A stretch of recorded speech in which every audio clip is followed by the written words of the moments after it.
Sí considero que el deporte es un fenómeno sociocultural,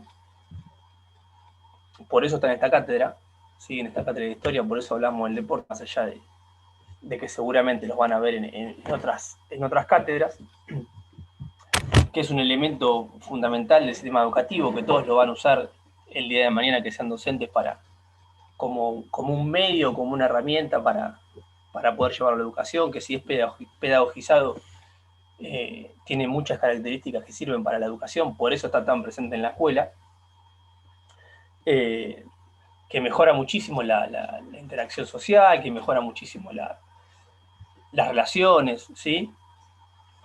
Que en la escuela es fundamental, por eso ahí aparecen definiciones. Y más allá de que esté, que lo, que, que lo encontremos al deporte dividido en terapéutico, deporte de elite, deporte no sé, social o lo que sea, el deporte en realidad es uno solo. ¿Qué es el deporte? Básicamente un juego reglado, que tiene reglas, que responde a ciertas instituciones, que tiene reglamentos universales. Eh, pero bueno, ¿cómo tiene que estar ese deporte? Planificado, sistematizado, siempre y cuando el deporte sea sistematizado. Tal vez es una falla histórica de la educación física, que ese deporte no está sistematizado y planificado. Por eso yo, cuando pongo el ejemplo del fútbol, mis alumnos siempre me dicen, profe, no jugamos nunca al fútbol. No jugamos al fútbol porque yo creo que no está dentro de mi planificación, ¿sí? Lo puedo hacer como algo recreativo, pero no como algo planificado, que es lo que termina pasando muchas veces con los deportes en la escuela, históricamente en educación física. Juega un deporte no con el fin de educar, sino con el fin de un pasatiempo o algo recreativo. Y ahí estamos dejando de lado muchas características del deporte. Bien, acá yo tengo algunas características del deporte que tienen que ver con la escuela o etapa de iniciación. Básicamente lo centro el deporte en la escuela porque es el lugar que a mí me interesa y que históricamente lo podemos llegar a conocer desde la educación física, más allá de que hay otros aspectos y otros lugares para también desarrollarlo. Algunas implicaciones que hacemos, ahí que van a encontrar en el módulo, dice inicio 9-10 años. A algunos les parecerá una locura, inicio 9-10 años. De hecho, seguramente si pregunto en qué edad empezaron ustedes a practicar su deporte, muchos me dirán 4, 5, 6, 7, 8 años antes de esos 9 años. ¿Por qué está puesto 9 y 10 años? Porque se considera la educación física que antes de esos años, antes de los 9 y 10 años, lo ideal sería una formación polivalente de actividades, ¿sí? ¿Qué sería una educación polivalente? Que yo tenga en cuenta, ¿sí? Todas las actividades físicas que rodean los deportes. Y no solamente que me centre en uno. Más que nada por una maduración cognitiva y no tanto una maduración física, ¿sí? Por supuesto que a 9 10 años puedo practicar cualquier deporte, pero antes lo ideal sería justamente aprender una variedad de actividades, de movimiento, hasta llegar a esa maduración donde me defina por un deporte puntual. Pero no quiere decir que no exista el deporte ante de esas edades, todo lo contrario. Pero el módulo lo van a encontrar así porque sugiere eso. ¿Qué otra implicación más? No buscar aprendizaje ni automatización precoz. Bien, ¿qué significa una automatización precoz? Sobre todo en la educación física, cuando hablamos de lo que yo decía recién, por ejemplo. Si siempre jugamos el mismo deporte y si siempre hacemos los mismos movimientos en base a ese deporte, eso genera una automatización precoz.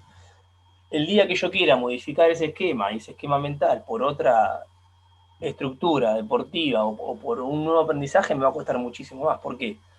Es lo que pasa, por ejemplo, si veo a una persona que aprendió mal. ¿Cómo van a dar de grande? Mal. Bien, o sea, después cuesta muchísimo romper esas estructuras. También es un problema que tiene el deporte en edades tempranas. Evitar que jueguen los mejores, ¿sí? Otra cosa que también pasa en la escuela.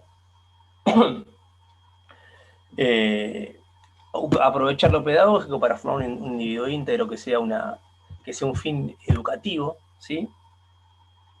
Que tenga el desarrollo de hábitos, que tenga motivaciones personales, que tenga la superación personal. Esas son muchas implicaciones que tenemos que tener en cuenta. Modificar las reglas del juego, ¿sí? Y no que el alumno se tenga que adaptar al juego, sino que el juego, el deporte se adapte al alumno. Por ejemplo, en básquet seguramente lo han visto, bajar los aros, achicar los espacios, achicar los tiempos, jugar en vez de con una pelota, jugar con 2 pelotas para que la toquen todos.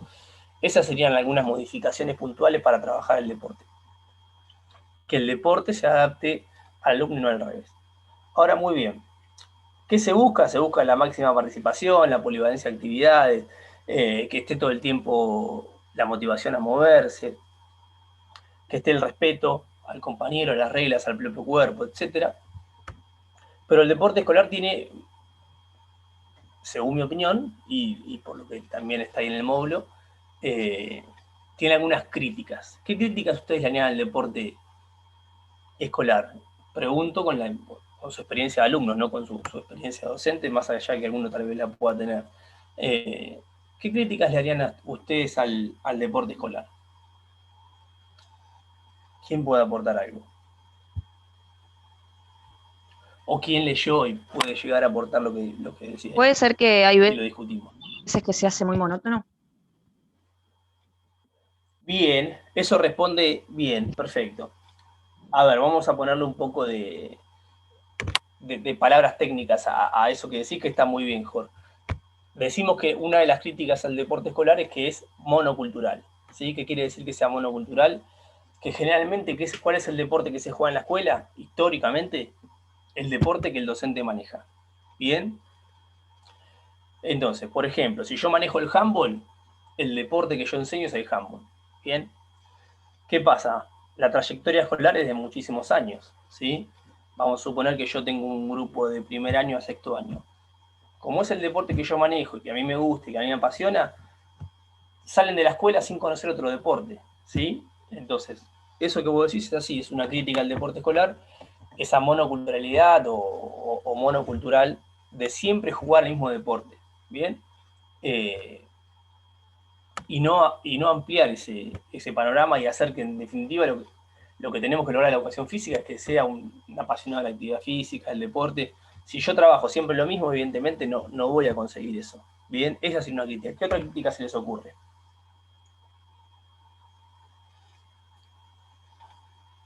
Te da la idea de que la educación física solo se trata de los deportes. También, bien, bueno, eso tiene un poco que ver también con lo que me decía Jorgelina, ¿sí?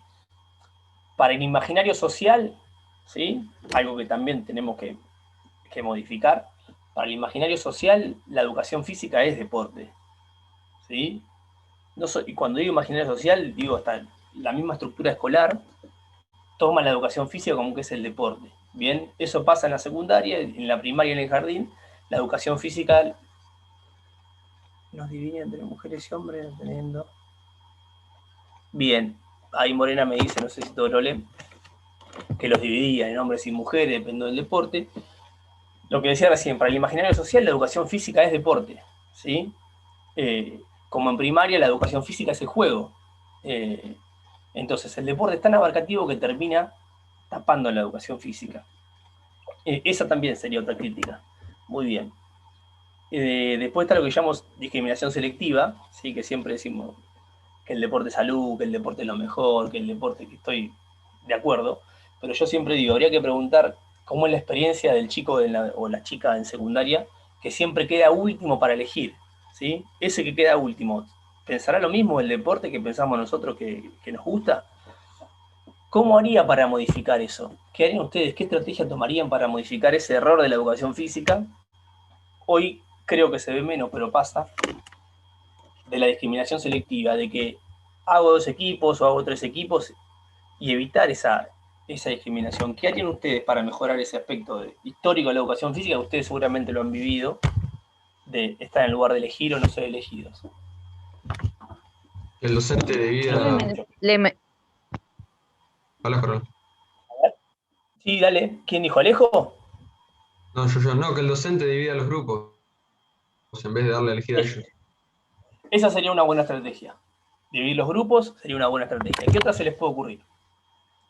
También puedes hacer tipo un juego.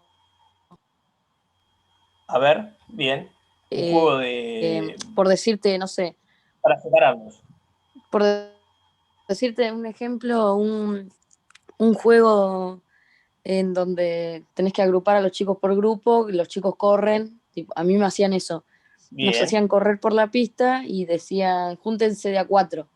Terminaban de a perfecto. 4. Después lo mismo, con 6, con 8, hasta que decís un número que más o menos deja los grupos iguales y no queda nadie afuera. Eso sería una buena estrategia también. Muy bien, aprovechar el juego como una herramienta educativa. Perfecto. Otra herramienta podría ser calificar en números. Hago 3 equipos, 1, 2, 3, 1, 2, 3, 1, 2, 3. Junto los 1, junto los 2, junto los 3. Sería otra. A ver, en 30 segundos buscamos 3 estrategias metodológicas que podría tranquilamente solucionar ese problema. Bien, entonces, esa también sería otra crítica al deporte escolar. Y otra crítica es que requiere ser pedagogizado. Cuando tomamos el deporte y no lo tomamos desde la pedagogía, jugamos al deporte por el simple hecho de jugar, ¿bien? Y no como un proceso educativo donde vemos las diferentes partes del deporte, desde las reglas, desde los movimientos básicos a los movimientos más difíciles, etc. Entonces, si yo no pedagogizo el deporte, no pasa a ser educativo, simplemente pasa a ser algo. Nos quedan 10 minutos. Les voy a pedir por favor que nos reconectemos y cuando llegue el tiempo. Sí o sí requiere ser pedagogizado, ¿sí? Que llevándolo a lo fácil, para que me entiendan, ir de lo simple a lo complejo. Bien, otro problema también del deporte en la escuela. ¿Qué hacemos? Agarro la pelota, básquet, bueno, básquet, jugamos partido de básquet. Antes de jugar un partido de básquet, previo a eso hay muchísimas cosas más para trabajar y para pedagogizar que tienen que ver con ese juego, con ese deporte. Por ejemplo, en el caso puntual que yo puse básquet, antes sería trabajar dribbling, lanzamientos, defensa, ataque, reglas, etcétera, para que el resultado final sea jugar ese deporte. Y no que el resultado final sea jugar ese deporte desde el primer inicio. Eso no habla de una pedagogización, habla de una herramienta para más recreativa, ¿sí? que educativa. Bien, después entramos en las clasificaciones, que ahí van a encontrar 2 clasificaciones, una es de Sánchez Bañuelos y otra es de Parlevás. Para que haga una marca, un tilde, generalmente cuando aparece esto en un parcial, pregunto siempre la clasificación de Sánchez Bañuelos, esa que dice que habla de deportes básicos y deportes complejos. La de Parlevás está ahí porque generalmente cuando no pongo en el módulo una opción A y una opción B, muchos creen que solamente existe esa realidad. Bien, yo en el módulo agregué 2 clasificaciones de deporte, podría haber agregado, no sé, 100. Hay muchísimas clasificaciones de deporte, la mayoría dicen lo mismo de distintos autores. La clasificación de Parlevás está bien, está muy bien. Si alguno lo leyó, me imagino que sí, habla de, él llama incertidumbres y habla de 8 categorías. En definitiva está diciendo lo mismo que Sánchez Bañuelo, que habla de básicos y complejos, pero hace un poco más una ensalada. Entonces, como mi intención es que ustedes conozcan esa clasificación, la de Parlevás generalmente la pongo ahí para que ustedes la lean y la conozcan y vean que hay más definiciones, pero siempre, cuando pregunto la de Sánchez Bañuelo, que habla de básicos y complejos. ¿Alguien me puede explicar qué entendió de básicos y complejos? O si tal vez lo vi en otra cátedra. Había una diferencia grande entre los entornos, ¿no? Uno era un entorno cambiante y el otro era un entorno estable. Bien. Cuando hablamos de básico o complejo, tiene que ver prácticamente con lo que dice Ezequiel, ¿sí? ¿Vieron ya la cadena sensoromotriz en alguna otra cátedra? Percepción, decisión, ejecución. Sí, veo ahí que Julia hace como si con la cabeza. ¿Sí? Bueno, muy bien. La clasificación de deporte depende del entorno que dice Ezequiel, de la autorregulación, si es externa o es interna, y de esa cadena sensoromotriz que habla de percepción, decisión, ejecución. Hay deportes que tienen más percepción y decisión que ejecución, y hay deportes que tienen más ejecución que percepción, decisión. Por ejemplo, vamos a ejemplos concretos. Si yo hablo del atletismo, digo que es un deporte, según esta clasificación, es un deporte básico. ¿Por qué?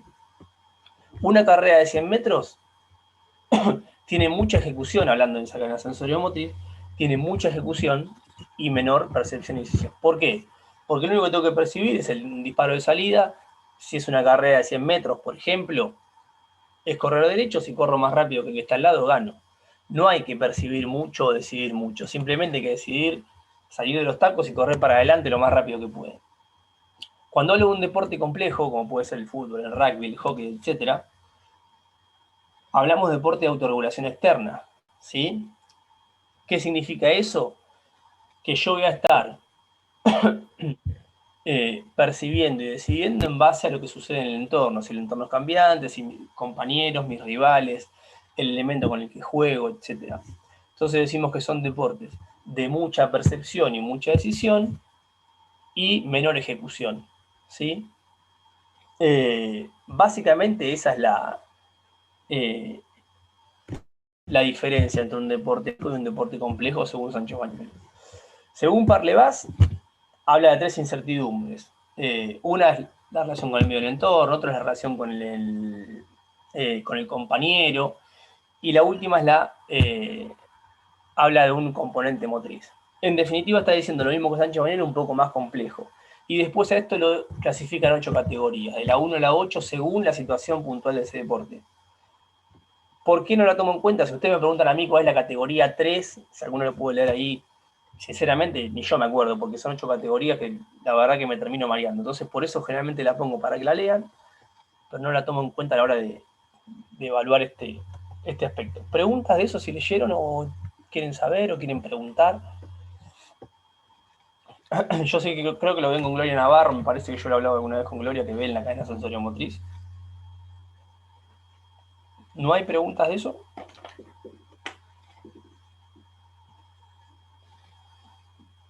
Bien, bueno, muy bien. Perfecto. Nos quedan 3 minutitos, seguimos, y en un ratito les digo que nos volvemos a conectar. Después de eso, había subido una clase que hablaba del cuerpo y la corporeidad. Alguien que lo haya leído o alguien que quiera participar, si no, pregunto yo, ¿qué diferencia hay entre esos dos conceptos? Uno es cuerpo y otro es corporeidad. Bien, parecen sinónimos, no lo son. ¿Quién leyó eso? ¿Qué me podría decir? ¿Qué diferencia hay entre esos dos conceptos, cuerpo y corporeidad?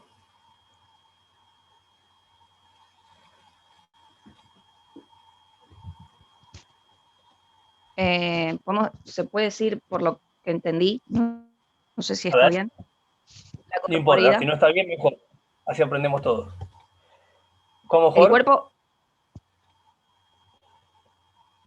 hablaría más de lo físico y la corporeidad sería la conciencia de ese cuerpo, digamos. ¿Se podría decir así? Cuando dijiste que el cuerpo tiene que ver con lo físico, estás bien, ¿sí? Y la corporeidad tal vez es lo que, ¿cómo dijiste vos? Sería más como la toma de conciencia De de ese mi cuerpo. propio cuerpo, claro. Bien. ¿Y ustedes en qué lugar creen que se para la educación física moderna? ¿En el cuerpo o en la corporeidad? En la corporeidad, Bien, Ana, ¿por qué? porque estamos en Mate, el siempre la paradigma respuesta.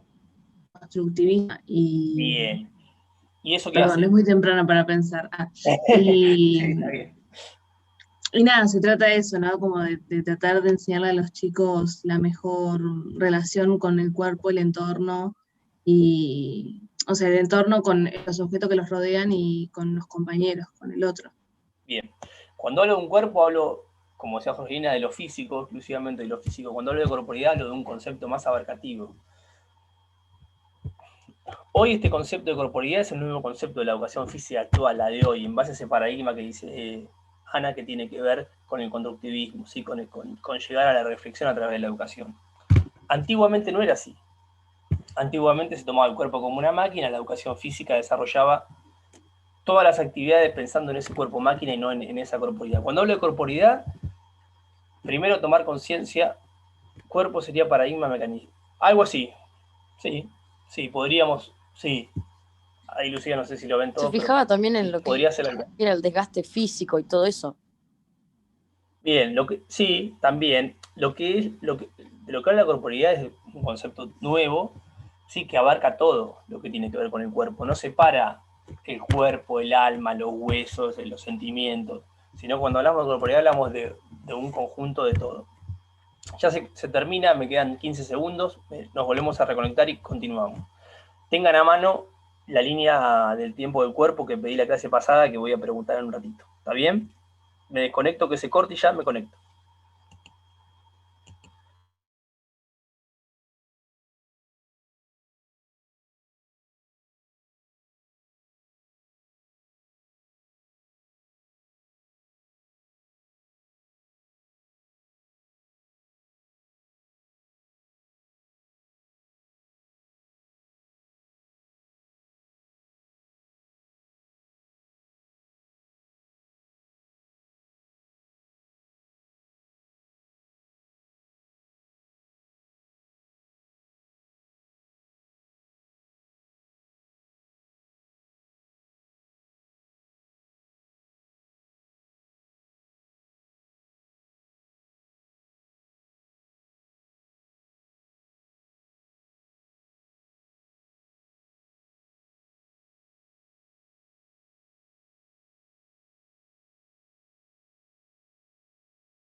Bien, bueno, a ver, ya estamos todos.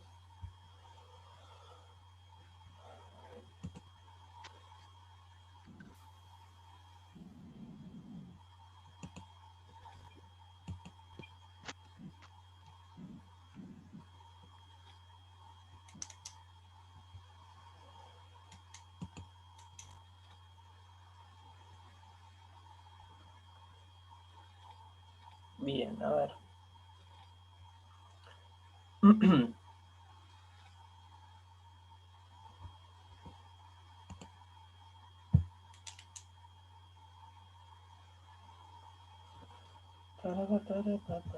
Bien, a ver.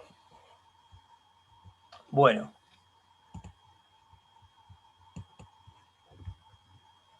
Seguimos con el cuerpo. Ahí van a encontrar que la educación física actual tiene que superar ese concepto de... Ahí en el mundo aparece como dualismo platónico. Dualismo platónico viene de, si alguno sabe de filosofía, de Platón.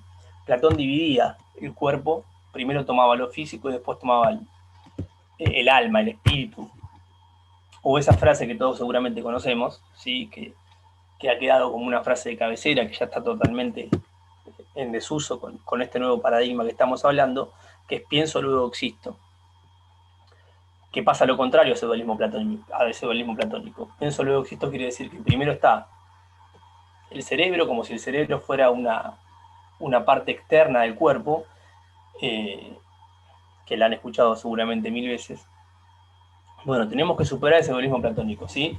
La corporeidad es un concepto más abarcativo que justamente lo que hace es eso, es unir en ese cuerpo todo lo que lo relaciona, ya sea sentimientos, el alma, como dije hoy, los huesos, los músculos, todo es el mismo cuerpo, ¿bien? Justamente como hoy planteaba Ana, tiene que ver con este nuevo paradigma. Voy a compartir pantalla, seguramente que todos lo vieron en la última clase que subí esto.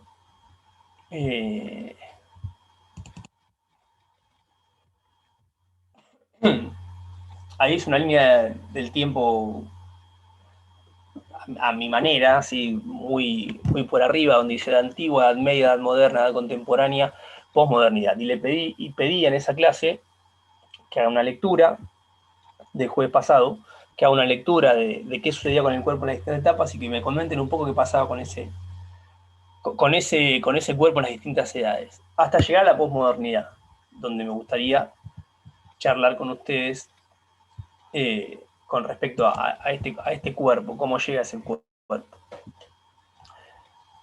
¿Alguien quiere empezar o empiezo a preguntar a ver qué fueron completando a medida de que fue pasando esa línea de tiempo? Guido, ¿pudiste completar la línea de tiempo? No, ¿Perdón? no, la hice, profe.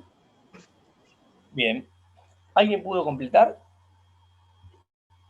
Profe, tuve un problema igual para entender la edad antigua. ¿Sí es lo que abarca lo que habíamos visto de los primeros hombres o sea, no la evolución puntualmente, sino el último resultado de lo que somos hoy? Y el dualismo platónico, digamos, y a partir de la Edad Media empieza con el cristianismo. Sí, Sí. que habla de la salvación del alma, eso no lo entendí tampoco. Bien, bueno. ¿Qué tiene que ver el cristianismo?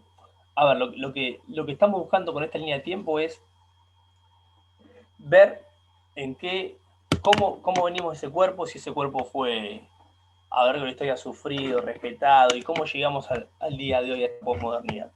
Cuando habla del cristianismo y de esos sacrificios para salvar el alma, y yo recién dije que venimos de una educación física que justamente lo que hacía era solamente se sentaron en el cuerpo como el cuerpo máquina. Cuando habla del cristianismo, lo que hace es que los pecados que sucedían en la tierra, ¿sí? Para salvar el alma, para salvar el espíritu y demás, se hacían sacrificios corporales, ¿sí? Para salvar el espíritu, para que el espíritu vaya, digamos, al paraíso, al cielo, como ustedes lo quieran llamar. Entonces, teniendo en cuenta eso, ¿cómo creen que ustedes era ese cuerpo? ¿Era un cuerpo que estaba respetado, que estaba cuidado, que era saludable? ¿Qué opinan? Era un cuerpo castigado. Era un cuerpo castigado, mortificado. ¿Bien? Después vamos a ver si podemos hacer algún paralelismo con ese cuerpo de ese cristianismo que estamos hablando de miles de años atrás, con lo que sucede hoy, ¿sí? En ese momento el fin era el cristianismo, o sea, salvar el alma, ¿sí? Como si el alma y el cuerpo fueran cosas distintas, salvar el alma justamente realizando sacrificios físicos, ¿bien? No sé si alguno de ustedes, seguramente que sí, si leyeron el libro, vieron la película El Código Da Vinci, donde hay una parte donde, no sé cómo se llama, que se coloca sobre la pierna y se ajusta la pierna para que sangre la pierna, y tiene un nombre, no lo recuerdo ahora. Eso sería un sacrificio humano sobre el cuerpo para salvar el alma o el espíritu. Era como todo muy masoquista igual. Bastante. O esos mismos azotes incluso a uno mismo que podemos llegar a leer en algún libro o ver en alguna película. Bien, porque justamente para salvar el alma, sufrían esos sacrificios corporales. Bien, ¿con qué etapa sigue? Con el Renacimiento. Renacimiento. ¿Qué pudieron poner ahí? Edad antigua, perdón, edad media. Renacimiento. A ver, ¿qué pusieron ahí? Hablaba sobre la posesión del cuerpo, creo que era ya como una posesión, puede ser. Sí, un objeto de curiosidad. Sí, que se desligaba del cristianismo, en ese caso. A diferencia del cristianismo, se empieza a cuidar el cuerpo, ¿sí? Se empieza a hablar de dieta, se empieza a hablar de un cuidado corporal, se empieza a hablar de un sinónimo de belleza. De un amor ¿sí? propio también. Corporal, Bien. de un amor propio, de algo estético, de algo que tiene que ver con la estética. Por ejemplo, si tenemos que poner un ejemplo de esa etapa del Renacimiento, hay una estatua de Miguel Ángel que habla del David, donde se ve no sé si lo vieron, si lo conocen, seguramente que no han escuchado nombrar, donde era una perfección corporal, ¿sí? Una perfección corporal a la cual hay que llegar en base a lo que dijimos recién, dietas, ejercicio físico, etc. Habla de un sinónimo de belleza. ¿Con qué seguía? Con la modernidad. Modernidad. En modernidad o siglo XVII, pero sí. ¿Qué decía ahí? Hablaba de Descartes y del dualismo, eso del cuerpo y mente. Bien, ahí, otro que habla, muy bien. ¿Cómo leo? No te escuché. No, que habla de que aparece como Descartes con el concepto de dualismo entre cuerpo y mente, que los separa en dos. Un poco lo que estábamos hablando recién y lo que yo mencioné recién de pienso luego existo y demás. Esa frase que quedaron de cabecera, o hay una frase de un club de Gimnasia Grima de la Plata que dice en mente sana, cuerpo sano, o algo así, o el pienso luego existo, o son términos que son muy antiguos, ¿sí? Tiene mucho que ver con la filosofía, que hoy en día se siguen utilizando, que lo que hace es dividir al cuerpo, ¿sí? Pone a la mente en un lugar y al cuerpo en otro, como si fueran cosas distintas. ¿Qué más? ¿Con qué sigue? ¿Quién se anima a seguir? Privilegia la inteligencia, profe. Bien, exactamente. A ver, pone a la inteligencia en un lugar por encima de lo corporal, ¿sí? Como que lo más importante del cuerpo es la mente. Entonces, si yo me paro en ese paradigma de que lo más importante es la mente, ¿sí? Me estoy olvidando, dejando de lado todo lo demás. Entonces, estoy relegando el cuerpo, cuando en definitiva es lo mismo si hablamos de este concepto de corporeidad. ¿Bien? ¿Qué más? ¿Quién puede ayudar ahí un poco? Después sigue el iluminismo. Yo, profe, cuando leí eso, Iluminismo, muy bien. ¿Qué dice? ¿Qué pusiste ahí? ¿Yo? ¿O Alejo que está hablando? no, A ver, yo no, Ana quería ya habló decir recién. que, Alejo, no, dale. no, yo quería hablar algo de la modernidad, que tipo, cuando le estaba leyendo como que me quedó la frase esa, pienso, luego existo, por ahí es Sí, una frase conocida. muy bien, sí, muy conocida. ¿Y qué opinión te merece eso, Alejo? No, o sea, como que estamos hablando de cuidar el cuerpo y como que lo relacionaba más por ese lado, digamos. Bien, bien. Ana, ¿con cuál seguimos? Y que el iluminismo, el cuerpo estaba sujeto a un canon racional con las concepciones de perfección, libertad, progreso. Bien, ¿qué Y ejemplo concreto define ahí? ¿Te acordás? ¿Lo tenés ahí? Que habla un poco de la perfección, ¿no? ¿Alguien se El acuerda que lo ballet. haya leído? ¿Es solo el ballet? Muy bien, el ballet. A ver, ¿por qué menciono el ballet ahí el módulo? Porque si hablamos de algo relacionado a lo corporal y a la perfección, estamos hablando de, no sé si alguien acá ha experimentado el ballet, pero estamos hablando de la perfección extrema, ¿sí? Tanta perfección que hasta a veces también realizar sacrificios corporales para llegar a esa perfección, ¿sí? No importa el precio, pero sí tiene que llegar a esa perfección. Por eso ahí está como ejemplo concreto. Iván, ¿con qué puedes seguir? A ver. No, profe, yo no pude, ¿verdad? Bien. Agustín, ¿Buesas? No, profe, no lo tengo. Bien. Nico Galante. Siglo XIX. Muy bien, Nico. A ver, continúe. Yo tengo anotado que el capitalismo se apropió del cuerpo, disciplinado y controlado, y surge la revolución industrial. Bien. Eso seguramente que lo han visto, el que ha terminado la secundaria hace poco, no es el caso de Nico, que ya ha terminado hace unos años, pero es algo que se ve en la secundaria, la revolución industrial, no vamos a explicar lo que es, me imagino que lo saben. Y cuando dice que el capitalismo se adueña del cuerpo, lo que sucede es, puntualmente en esa etapa, es que lo que tiene que hacer el cuerpo es trabajar más horas para equiparar la hora máquina, ¿bien? Entonces, no sé si alguno de acá usted trabaja y ha trabajado más de 8 horas, que sería lo normal que tenemos que trabajar, a veces incluso menos y demás. Si ha trabajado 10, 11, 12, 13, 14 horas, lo que pasa con ese cuerpo, ¿no? Quedas agotado. Agotado, destrozado. Yo en mi época de estudiante me acuerdo que trabajaba. Agotado física y mentalmente. Trabajaba en la playa, ya trabajaba de guardavías y después en un restaurante. Trabajaba todo, una locura. Y encima estudiaba, rendía algún final y demás. No era buen estudiante. aclaro, así que tampoco era que me mataba mucho estudiando, pero era una locura, una locura.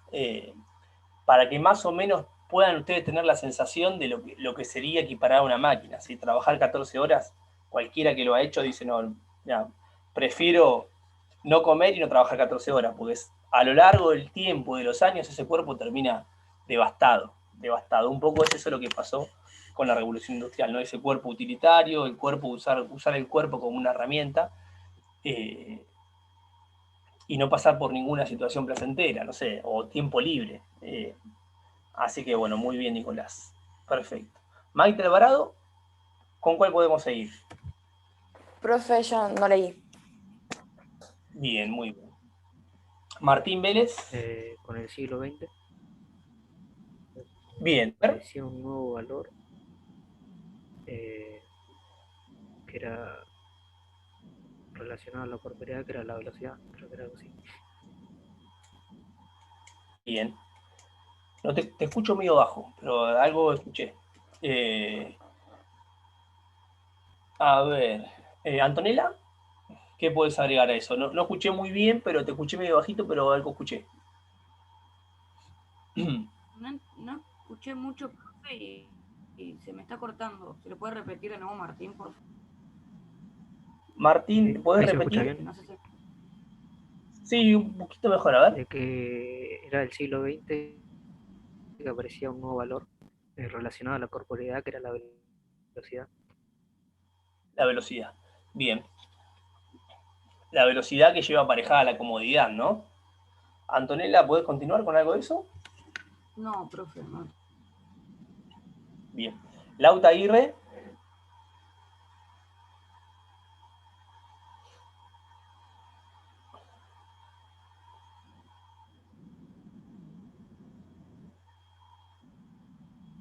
Está bien, no pasa nada. A ver, Lauta. Sí. Bien.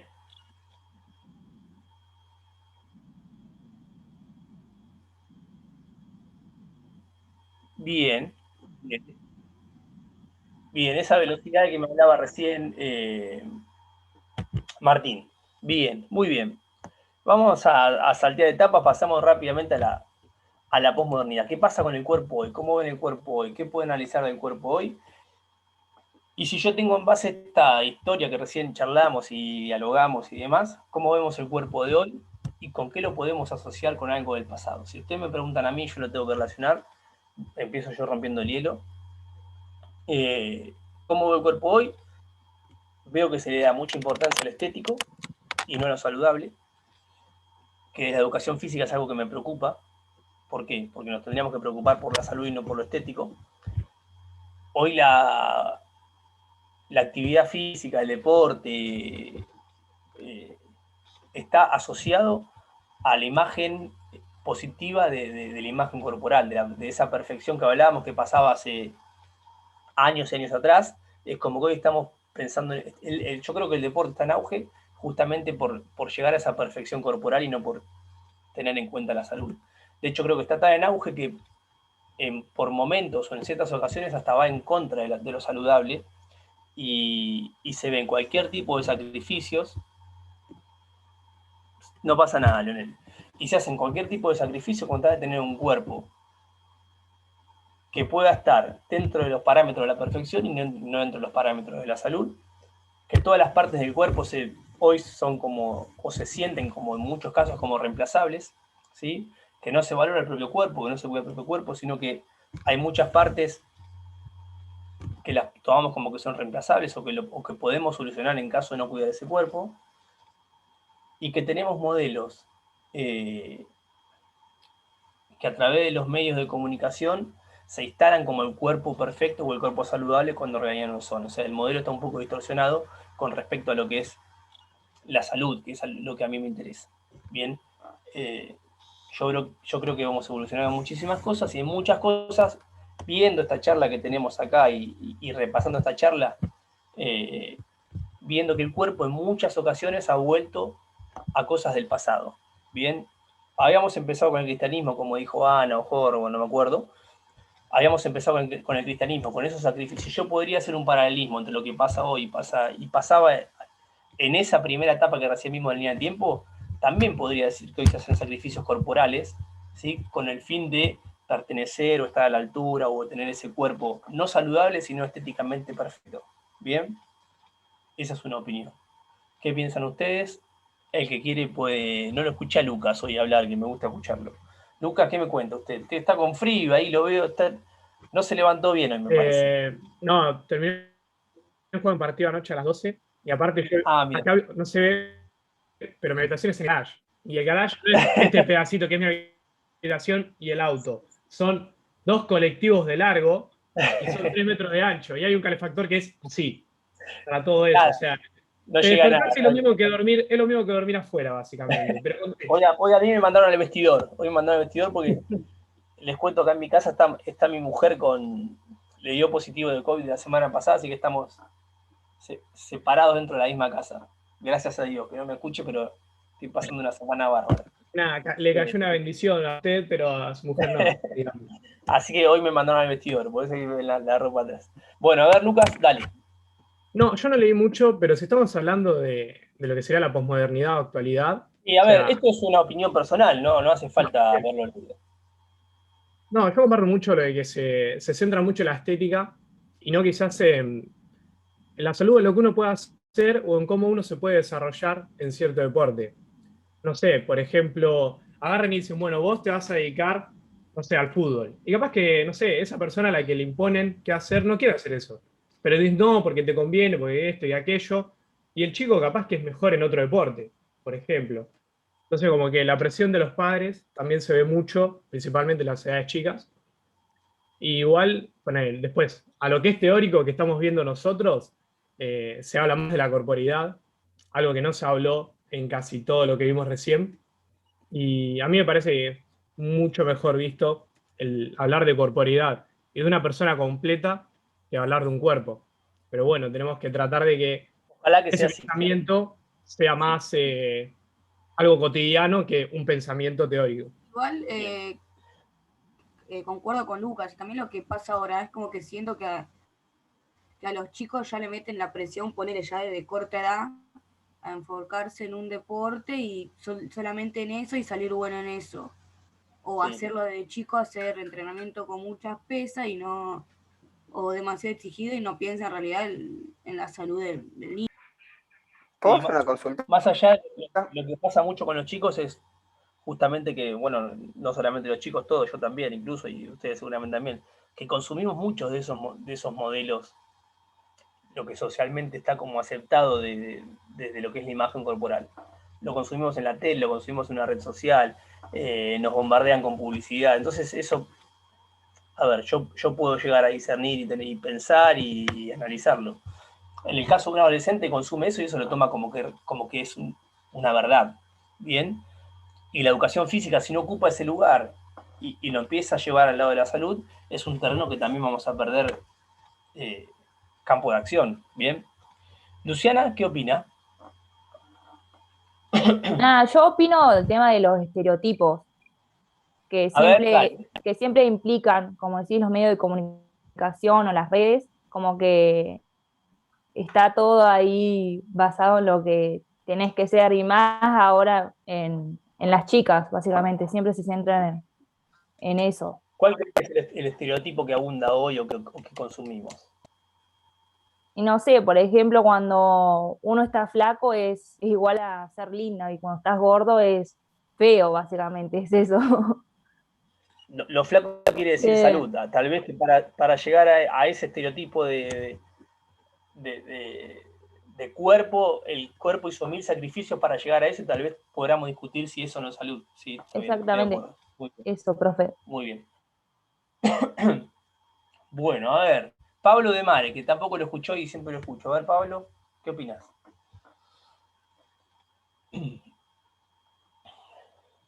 Se fue Pablo a desayunar, me parece.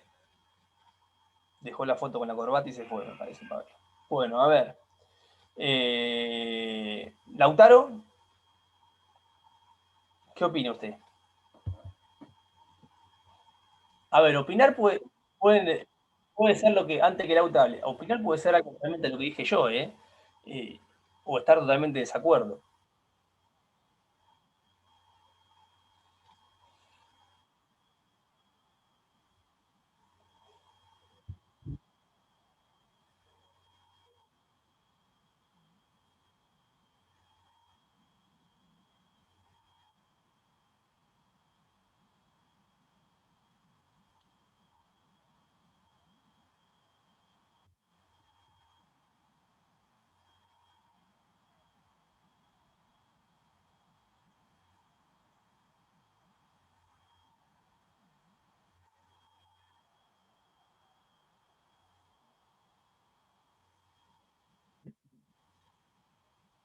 Bien, bien.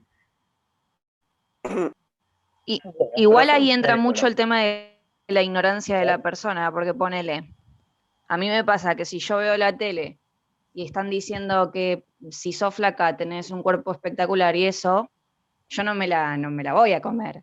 ¿Se entiende? No voy a dejarme llevar por lo que dice la tele. Pero hay mucha gente que no entiende, que es ignorante y se deja llevar mucho por lo que dice. Sí, más por allá eso, de la ignorancia también tiene que ver, Jorge, con que es un producto que se consume todo el tiempo. O sea, a veces no hace falta que lo digan, sino que se consume tanto que termina siendo como una verdad que en definitiva tampoco es que se dice, o nadie lo dice, pero consumir tanto eso y sin darnos cuenta en las redes sociales, publicidad, en la tele, lo que miro, miro un programa, miro otro, etc. Ayer, justamente con esto de la televisión, las redes sociales, estaba mirando La Voz Argentina y le comentaba a mi mujer, lo que me parece bueno de eso, ¿sí?, es que yo hacía el ejercicio de taparme, estaba jugando un poco con el programa, de taparme e imaginarme la persona que estaba cantando, y generalmente que me tapaba era todo lo contrario a lo que veía, ¿bien? ¿Por qué? Porque estamos tan acostumbrados que lo primero que nos entra es la imagen moral, física, estética, y en base a eso juzgar, ¿sí? Así es más, hasta jugar incluso si es saludable o no saludable, cuando en definitiva no tiene nada que ver. Pero estamos tan acostumbrados a esa imagen corporal que nos cuesta mucho imaginarnos una persona sin mirarla. Pero bueno, ahora cambio la pregunta. ¿Qué creen ustedes que podría aportar la educación física de hoy, del futuro, la que ustedes ejerzan, etcétera, con respecto a este problema que veo que todos más o menos pensamos y opinamos lo mismo? ¿Cómo la educación física podría cambiar esta realidad? ¿Qué podría aportar la educación física a este cambio de realidad? De poner la salud en primer lugar. Le voy a preguntar a Alejo, a ver ahí que lo veo atento. No, yo creo que la educación física en un futuro o ahora mismo tiene que jugar como un gran rol por el simple hecho de que no, como ustedes hablaban, digamos, que una persona, si bien... Usted no, vos, Alejo, usted no. Vos, decime vos porque me arranco el día mal si me dice usted. Ya me da. Tengo alguna cana, che, pero decime vos. Dale. No, lo que decía, o sea, como decían ustedes, que por ahí una persona puede tener un cuerpo saludable, pero no puede ser observado. Y yo creo que la educación física por ahí puede tener como gran importancia a la hora de una mejor salud, no solo física, sino también mental, que creo que es muy importante. Pero no solamente tiene que estar de la mano de la educación física, sino también de algunos otros factores, como por ejemplo puede ser la psicología o algunas otras disciplinas que hagan que nosotros entremos en una conciencia. Bien, me gusta tu opinión. Muy bien. Porque, por ejemplo... Ana. Perdón, Alejo, no habías terminado. Dale. Por ejemplo, yo que no vivo en Mar del Plata, tuvo que pasar una pandemia, digamos, que vivo en Maipú. Y no es muy habitual, por ejemplo, ver a la gente correr o hacer deportes. Y tuvo que pasar una pandemia, digamos, como para que la gente se preocupara por su salud, no solo física, sino también mental. Es más, bueno, ahora que ya está un poco más liberado, como que vemos grupos de corredores, de ciclistas. El encierro hizo que cambie la perspectiva. Claro. Sí. Una mirada totalmente positiva. Muy bien, Alejo. Gracias por tu opinión. Muy bien. Muy bien. Ana. Yo pienso que, digamos, así como nosotros nos damos cuenta de todas estas cosas, tenemos que ser reflejo de las opiniones críticas, y el día de mañana, cuando tengamos que dar también, ¿no?, como una enseñanza y toda una postura pedagógica, poder ser reflexivos, invitar a la crítica de, no sé, me imagino por ahí trabajando en secundaria, en que hay diversos años, con diversas experiencias de los chicos, y que ellos mismos, ¿no?, puedan recapacitar y reflexionar así como lo estamos haciendo nosotros, qué es lo que ven, qué pueden como desaprender, y que también eso, ¿no?, que no se dejen influenciar, porque entiendo el punto que había dicho Jorgelina, pero por otro lado pienso que la conciencia corporal se construye con el esquema y con la imagen, y la imagen... La conciencia corporal, y hay algo, hoy no lo toqué, lo pasé por alto, ahora que lo decís me haces acordar, que se llama la cultura corporal, que tiene que ver con lo que cada uno, ¿sí?, percibe de su cuerpo en base a su formación, y en base a lo que cada uno ha vivido en su casa, ¿sí?, que tiene, así como la cultura, no sé, la cultura que todos conocemos con el nombre de cultura, de costumbres y tradiciones, etc., con lo corporal pasa lo mismo, ¿sí? Generalmente en las casas que se hace deporte o que el cuerpo se le da una mirada de lo saludable, esa cultura corporal persiste, o sea que se puede llevar a cabo. Ahí, Ana, vos me hablás de la secundaria, sí, sin irnos a la secundaria, incluso hasta el jardín, ¿sí? Hablar del propio cuerpo, del respeto al propio cuerpo y del respeto del cuerpo de los demás, y de entender que por ahí, no sé, el simple hecho de lavarme las manos tiene que ver con algo saludable y una costumbre del propio cuerpo y del respeto a mi cuerpo, a lo saludable, y no tanto irme a la secundaria o a edades más grandes. Lo podría trabajar desde la primera edad. ¿Bien? Sí, por ahí a mí se me venía a la mente, no sé, dar un ejercicio, y que la intención pedagógica, digamos, del para qué, no sea estético, digamos, o sea, no te doy para que hagas, no sé, abdominales durante todo el año para que en algún momento se te cambie el cuerpo y, no sé, tengas... O cambiar la mirada, o cambiar Claro. la mirada a ver, yo en secundaria muchas veces hago trabajo, sobre todo la primera parte donde trabajo las capacidades, pero no poner el foco en el abdominal que se vea porque es un aspecto físico, sino poner el foco en la postura, ¿sí? Que eso va a evitar malas posturas y eso va a evitar que tenga problemas de salud, ¿bien? Generalmente cuando uno hace abdominales, ¿qué es lo que ve? Ay, estoy haciendo abdominales para que, por un estereotipo físico y lo que hablamos hoy, y la perfección. En realidad, en la educación física tenemos la posibilidad de jugar y cambiar el foco y decir, bueno, no, esto sirve, y dar una explicación técnica, que además es cierta, ¿sí? Y no basarnos en lo estético, sino en lo postural, que sería viable. Entonces, más allá de lo que nos da la imagen de la perfección, estamos trabajando un contenido propio de la educación física para una imagen que tiene que ver con la postura, más que con lo estético. También podríamos cambiar el foco, estoy de acuerdo. Profe. Ezequiel. Perdón. Sí, Leo. Una de las cosas que el... también se podría cambiar sería el tema, no sé cómo será ahora, pero por ejemplo, cuando llego a la secundaria, el tema de tantas abdominales para probar, tantas Eso vueltas lo hablamos a otra la vez. pista. Por eso. Lo hablamos otra sería vez una con el paradigma. Sí, claro, exacto. sería una manera que habría de cambiar primero para Sí, que ese tipo de y estereotipos... esa manera de evaluación teníamos que cambiar, ¿sí? Porque la educación Sí. física es una práctica social. Otro dijimos que si nos quedamos en esa postura, históricamente, como vos decís, que seguramente lo viste en la secundaria, nos estamos quedando en una postura de cuerpo-máquina, Claro. ¿sí? Que no, el otro día hablamos del esfuerzo, de medir el esfuerzo. Si yo digo hay que hacer 50 abdominales en un minuto, no estoy valorando el que no podía hacer 10 y ahora hace 8. Bien, no estoy valorando el esfuerzo personal, tiene que ver también con esa corporidad. Bien, el cuerpo no es solamente hacer y tiene que ver con otros factores, como por ejemplo el esfuerzo personal, la superación personal, etc. Y después también sobre el tema de, como decía Ana, sobre el tema de más chicos, hacer juegos o algo para que entiendan diversidad de que todos somos distintos, y porque creo que no sé cómo se... Miles, por eso insisto en este tema, porque es tan fácil trabajarlo y tan difícil verlo, que estrategias tenemos incontadas. Así como hoy hablamos de cómo elegir los equipos para que no haya, para evitar esa discriminación, que encontramos 3 o 4 en 30 segundos, acá también vamos a encontrar 100 desde la educación física. Ese, a ver, contame tu opinión. No, yo creo que nos corresponde también la parte, más o menos lo que dijeron los chicos, tipo, nos corresponde concientizar y que los chicos, o depende del nivel que estemos, entiendan que las cosas que hacen son por salud propia o por un bienestar del cuerpo y no por algún ideal o algún ideal perfecto que estén buscando. O algo impuesto, principalmente por los medios y eso. Pero es más o menos lo que dijeron los chicos. Muy bien, perfecto. Bueno, veo que vamos en una buena línea porque todos más o menos opinamos igual. Bueno, ¿alguien más que quiera agregar algo? Profe, tengo una pregunta, pero de algo que ya dijeron, o sea, antes.